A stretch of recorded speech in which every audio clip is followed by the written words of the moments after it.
साधु वेश में सांसारिक प्रवृत्ति करने वालों को घर बैठाने के लिए अब हम भारत सरकार की मदद लेंगे। हार्दिक हुंडिया। विश्व में हिंदुओं का गौरव सम्मान अनमोल जैन धर्म हमें मिला है। जैन धर्म के बारे में जो भी जानता है वह यह धर्म की त्याग, तपस्या और संयम जीवन की अनुमोदना करते हुए नहीं थकते हैं।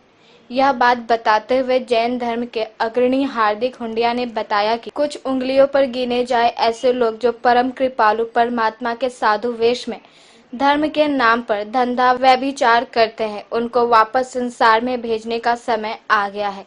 गुजरात के ईडर में 2 जैन साधु एक ही औरत के साथ व्यभिचार करते पकड़े गए, जो बड़े ही शर्म की बात है। यह शर्मनाक घटना को समाज के सामने लाने वाले डॉक्टर आशित भाई दोषी, डॉक्टर निकुंज भाई वोरा और सभी ट्रस्ट मंडल को हार्दिक हुंडिया ने जैन शासन के शेर कहे हैं। सांसारिक सभी क्रिया का त्याग करके एक मुमुक्ष आत्मा दीक्षा लेता है, तब चारों तरफ जैन शासन की जय जयकार होती है। दीक्षा लेने वाले जैन साधु को लोग भगवान की तरह पूजते हैं, क्योंकि उनके साधु वेश को नमन है। लेकिन साधु वेश में यदि कोई व्यभिचार करता है तो इनको भगवान महावीर के वेश में रहने का कोई अधिकार नहीं है, क्योंकि उसने धर्म के नियमों का उल्लंघन किया है।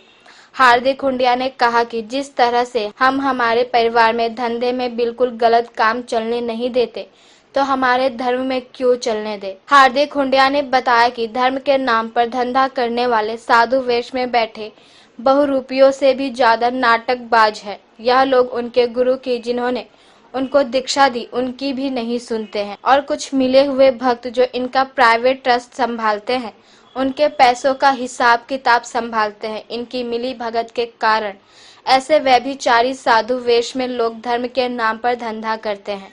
जो साधु वेश में गुरु की आज्ञा का पालन नहीं करता वो किसी का नहीं हो सकता, उसको साधु वेश में रहने का कोई अधिकार नहीं है।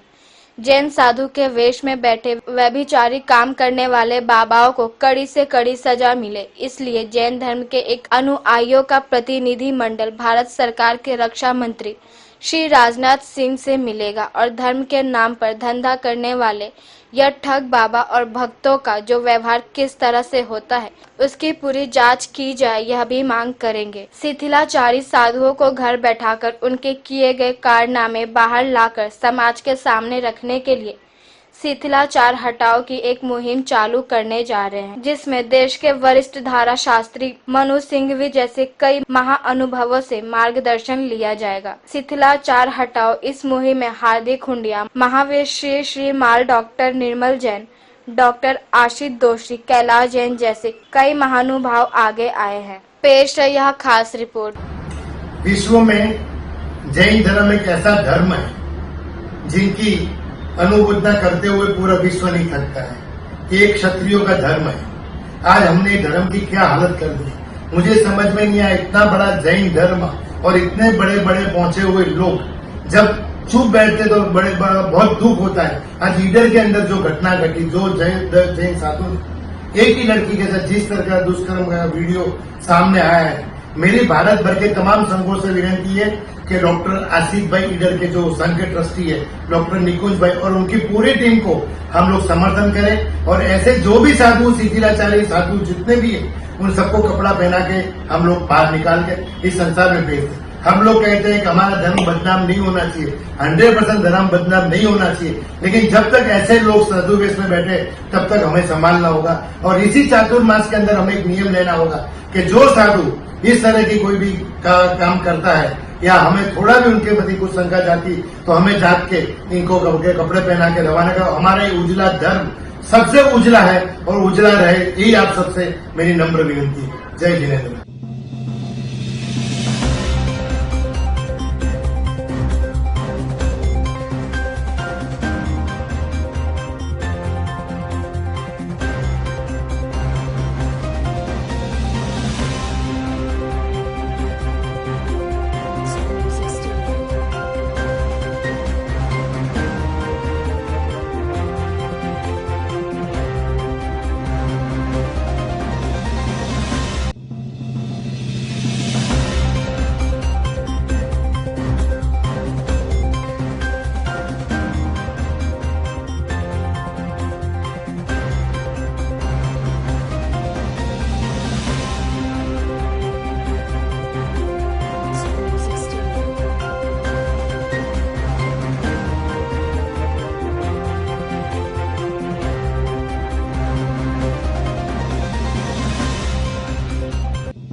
અધિકારીઓને એટલું જ કહેવાનું છે કે અમારે આ બાબાઓ અહીંયા જોઈએ છે.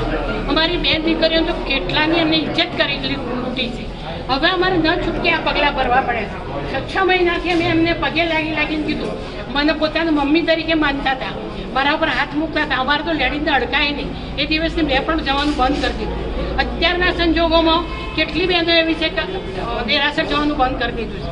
તો અમારું આ દેશ બચાવવાનું છે, અમારું શાસન બચાવવાનું છે કે બાબાઓને બચાવવાના છે? આ અધિકારીઓ પૈસાઓ લઈ અને આ બાબાઓને કાઢતા નથી. શા માટે FIR ના ફાડી? આટલા બધા 6 મહિના સુધી શા માટે વિચારી રાખ્યું? કોના માટે? અમારા બહેનોનો કોઈ પૈસા નથી ખવડાવવાના, પણ અમારે ન્યાય જોઈએ છે. અમારે તો ન્યાય મળવો જ જોઈએ. આ બાવાઓ અહીંયાથી જવા જ જોઈએ. નહીં જાય તો અમારી બહેનોનું આક્રમણ વધુ થશે. ન્યાય જોઈએ, ન્યાય જોઈએ, રક્ષા જોઈએ, શાસનની રક્ષા જોઈએ. મહેતા અતુલ જે ઈડરનો છું, રહેવાસી જૈન સિતંબર છું. આ બાવાઓને પહેલાં કાઢવા જો આ બહેનોએ અમને રસિકા કરતા ગમે તે રીતે બદનામ કરીને કાઢેલા છે. એટલે આમના માટે યોગ્ય કાર્યવાહી થઈ ગઈ ને આ કેમ નથી થતી એ પણ જોઈએ. અત્યાર સુધીમાં પોલીસવાળાને શું તકલીફ પડે છે? જે બિચારો ફરિયાદી છે એને આરોપી બનાવવા તૈયાર કરે છે. એટલે આ ખરેખર ખોટું છે અને તાત્કાલિક ધરપકડ છે. આ બાવાઓને કપડાં કાઢીને દીધું કારણ કે આ જૈનના નામે જ કમાય છે પૈસા ક્યારે આવે? આ કપડો પહેરેલો છે તારે તો કપડો ઉતારીને એમને કાઢી જ મૂકવા જોઈએ કોઈ પણ સાથે. આવું ચાલે નહીં. હું સુરેશભાઈ દોશી ઇધર જૈન સંઘનો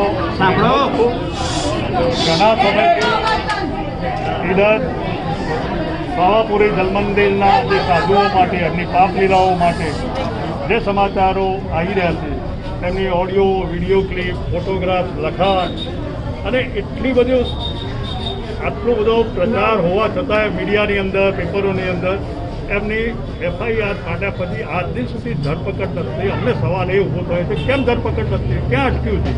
આટલું બધું એમની પાસે પોલીસ પાસે એવિડન્સ હોવા છતાં આટલી પાપ લીલાઓ બેફામ કરવા છતાં ક્યાં પોલીસને અડચણ પડી રહી છે? કેમ ધરપકડ નથી?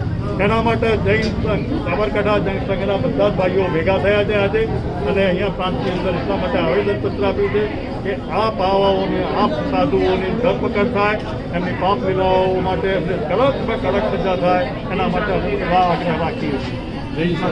જૈન શાસનની રક્ષા, મહાવીરનું શાસન અખંડ રહેવું જોઈએ અને આ બાવાઓની અમારો આગ્રહ એટલા પૂરતો છે. 2 વસ્તુઓ માટે છે. એક તો આ તીર્થની પવિત્રતા જળવાય. અમારા સાધુ અમારા મૂર્તિ પવિત્ર જગ્યાની અંદર એમને પાપી લાવવું આવું તો ક્યારે અમારી જિંદગીમાં મારે 80 વર્ષ. અને બીજું આ કેમ્પસ બિલકુલ ફ્રી કરવો જોઈએ. અંદરથી અમને કાઢી મૂકવા જોઈએ. જ્યાં મોકલો જેમાં મોકલો જ્યાં મોકલો, જેથી કોઈ પણ અહીંયા તમારા યાત્રિકો આવે બે ના હોય એમને કોઈ જાતનો ડર થાય. અને આ એક સુંદર દાખલો બેસે કે જેથી બીજા સાધુઓ કે બીજા સમાજના સાધુઓ પણ આવું પાપાચાર કરતા હોય તો અટકે. એટલે વહેલામાં વહેલી તકે કડકમાં કડક સજા થાય. અને પોલીસને ક્યાં તકલીફ પડી રહી છે એમને ધરપકડ કરવાની, એમને અહીંયા એમના ધ્યાનમાં મોકલવામાં ક્યાં તકલીફ હજુ સુધી રજૂ નથી કર્યા. અને નજર કે કંઈક આની અંદર કંઈક ભીનું સંકેલવાનો પ્રયત્ન ચાલી રહ્યો છે. એનાથી ઉલટું જે ફરિયાદી છે અત્યારે એવું આરોપી બનાવવાનો પ્રયત્ન પણ થઈ રહ્યો એવું જાણવા મળે છે. કેમ ભાઈ કોઈ પૈસાની લાલચ આપી અને પેલા આરોપી લઈ ગયા એટલે વાત પૂરી થઈ ગઈ? આ એક નથી, આવો તો અનેક દાખલાઓ છે, અનેક એવિડન્સ છે.